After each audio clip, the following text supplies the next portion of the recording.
Israel ने Hezbollah के ठिकानों पर किया अटैक। फाइटर जेट से दक्षिणी लेबनान में बरसाए बम। इजरायली सेना ने बयान किया जारी। इजरायली हमले के बाद चुप नहीं बैठेगा हिजबुल्लाह। ईरान और अमेरिका भी लड़ सकते हैं जंग। आपको बता दें, इजराइल और हमास जंग करीब 9 महीने से जारी है।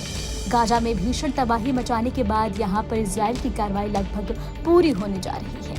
ऐसे में अब इजराइल का टारगेट लेबनान है। दरअसल लेबनान का आतंकी संगठन हिजबुल्लाह इजराइल और हमास जंग शुरू होते ही लगातार इजराइल पर हमले कर रहा है। इसी कड़ी में इजराइल हिजबुल्लाह के खात्मे के लिए आगे बढ़ रहा है।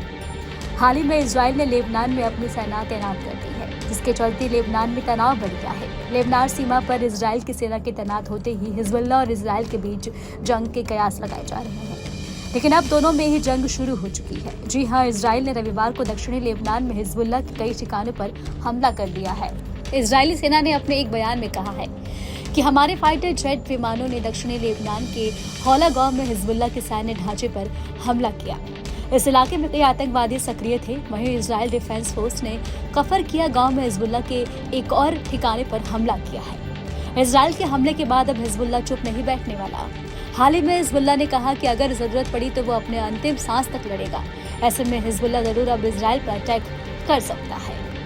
बता दें कि हिजबुल्लाह और इजराइल की जंग में हिजबुल्लाह का साथ देने के लिए ईरान भी आ सकता है, क्योंकि हिजबुल्लाह को ईरान का समर्थन है। इजराइल के हिजबुल्लाह पर हमले के बयान के बाद ईरान ने भी इजराइली को धमकी दे दी थी। ईरान ने खुले तौर पर हिजबुल्लाह को चेतावनी दी है कि अगर वो लेबनान में हिजबुल्लाह के खिलाफ जमीनी सैन्य अभियान शुरू करता है तो वो विनाशकारी युद्ध करेगा। ईरान ने ट्वीट करते हुए इसकी जानकारी दी थी। साथ ही यह भी कहा था कि भले ही इस युद्ध में उसे प्रॉक्सी के जरिए क्यों न लड़ा जाए।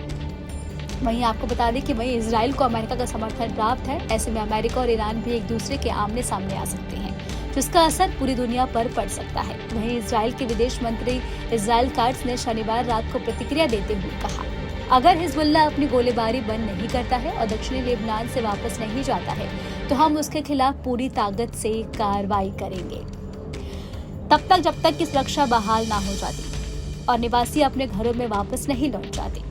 उन्होंने इस पर फिर आगे कहा, जो शासन विनाश को धमकी देता है वो अपना विनाश कराने का हकदार है। ऐसे में अब देखना होगा कि हिजबुल्लाह क्या कदम उठाता है। वहीं क्या ईरान और अमेरिकी सीधे तौर पर जंग में कूदेंगे या फिर नहीं, ये भी अब आगे देखने वाली बात है। आपको हमारा वीडियो कैसा लगा हमें कमेंट बॉक्स में आप जरूर बताएं। देश दुनिया की तमाम और उत्तराखंड की हर छोटी बड़ी खबरों के लिए न्यूज़ स्टे चैनल को सब्सक्राइब करना आप बिल्कुल भी ना भूलें।